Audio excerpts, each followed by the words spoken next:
Serena Williams opens up on near-death labor experience. "I felt like I was dying." Serena Williams gave birth to daughter Alexis Olympia Ohanian Jr. in 2017 following an emergency cesarean section delivery. Serena Williams has revealed harrowing details of how she nearly died when giving birth to daughter Alexis Olympia in 2017. Williams, 40, announced she was pregnant in April that year, after revealing she had been 8 weeks gone whilst winning the Australian Open.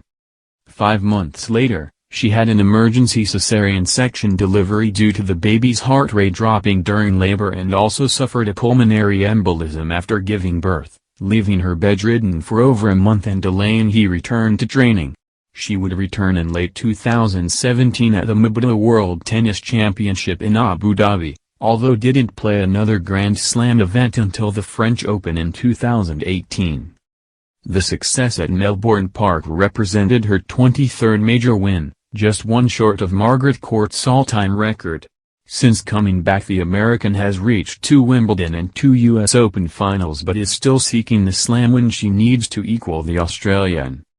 But now the iconic player has revealed how she's lucky to have even been able to get back to tennis at all, after doctors initially ignored her pleas for action following the birth.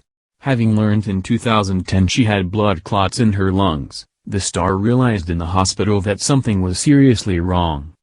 "I asked a nurse, when do I start my heparin drip? Shouldn't I be on that now?" she wrote in Elle.com. The response was, "Well, we don't really know if that's what you need to be on right now." No one was really listening to what I was saying. The logic for not starting the blood thinners was that it could cause my C-section wound to bleed, which is true. Still, I felt it was important and kept pressing. All the while, I was in excruciating pain. I couldn't move at all, not my legs, not my back, nothing. I began to cough. The nurses warned me that coughing might burst my stitches, but I couldn't help it. The coughs became racking, full-body ordeals. Every time I coughed, sharp pains shot through my wound. I couldn't breathe. I was coughing because I just couldn't get enough air. I grabbed a towel, rolled it up, and put it over my incision. Sure enough, I was hacking so hard that my stitches burst. I went into my first surgery after the C-section to get restitched. It later emerged Williams was coughing because she had an embolism. The doctors would also discover a hematoma, then even more clots that had to be kept from traveling to Williams' lungs. I spoke to the nurse. I told her, I need to have a CAT scan of my lungs bilaterally, and then I need to be on my heparin drip.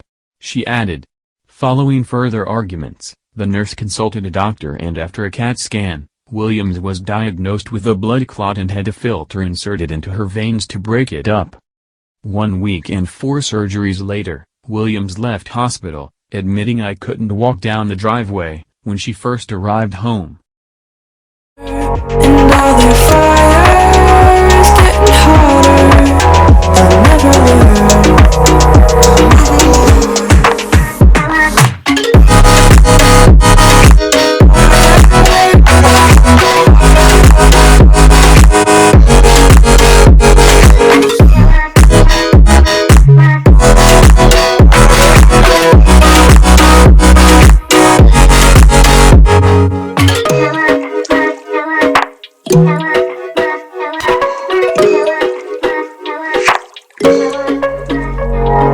Good luck to the hunters who measure love in 1,000 numbers.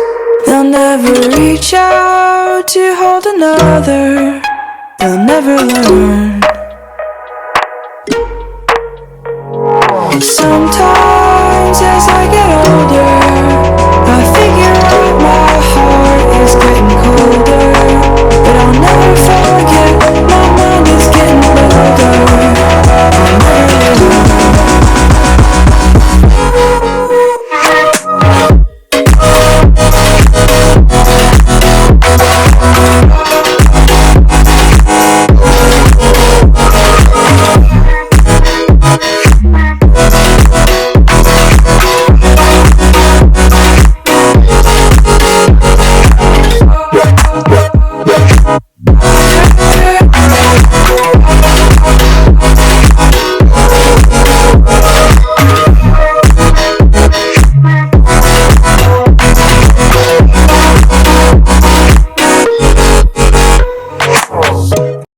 bilaterally, and then I need to be on my heparin drip," she added.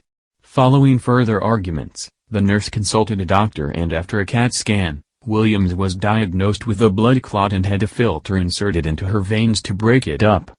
1 week and 4 surgeries later, Williams left hospital, admitting "I couldn't walk down the driveway" when she first arrived home.